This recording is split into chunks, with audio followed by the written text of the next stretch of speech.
हाँ तो नरक जाएंगे सब, तभी तो हमने कई बार आपको सुनाया है कि ब्रह्मा जी ने सतयुग, त्रेता, द्वापर, कलयुग चारों को बुलाया और कहा हमने नरक बनाया है, तो नरक में भी कुछ लोग जाने चाहिए। तो सतयुग ने कहा हमारे राज्य में नहीं जाएंगे, त्रेता ने कहा हमारे राज्य में नहीं जाएंगे, जैसा बड़े भैया चलेंगे वैसे ही हम चलेंगे।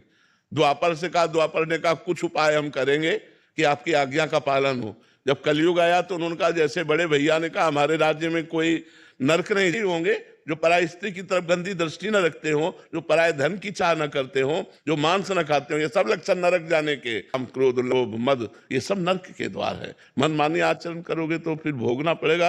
अभी तो छूट है, जो मन आवे सो कर लो। जिंदगी का क्या, मर जाने के बाद सुअर कुत्ता बनोगे तब क्या अनुभव रह जाएगा इस जन्म का तुम्हारा?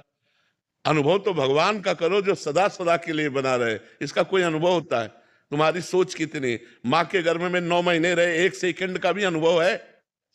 हमें बताओ, हम लोग सब माँ के गर्भ में रहे 9 महीने, 1 सेकंड का भी अनुभव है? वो बुद्धि है जो इसी जन्म के अनुभव को भुला दे रही। क्या अनुभव कर लोगे? अगर भगवान का अनुभव नहीं हुआ तो विषयों का अनुभव तो विस्मरण कराने वाला है, इसमें कौन सी सात्विकता है? कहाँ तुम जुड़े रहे, वहां राधा बाबा का भी जीवन देखा होगा, परिचय सुना होगा। अरे बाबा से सुना बहुत।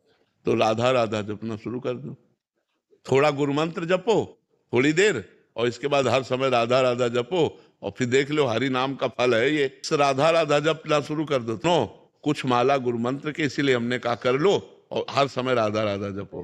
ये धर्म संगत है? नहीं आना चाहिए। उसने अपराध करते समय ये विचार किया था क्या कि मेरे बच्चे हैं, मेरी पत्नी है, मेरा परिवार है? जब उसने विचार नहीं किया तो आपको उसको दंड देने में विचार करने की आवश्यकता नहीं है। अपराधी की अपराध प्रवृत्ति का मार्जन दंड से ही होता है, और आप दंड विधान करने के लिए जब बैठे हैं तो आपको इतना दया नहीं देखनी, दया नहीं करनी।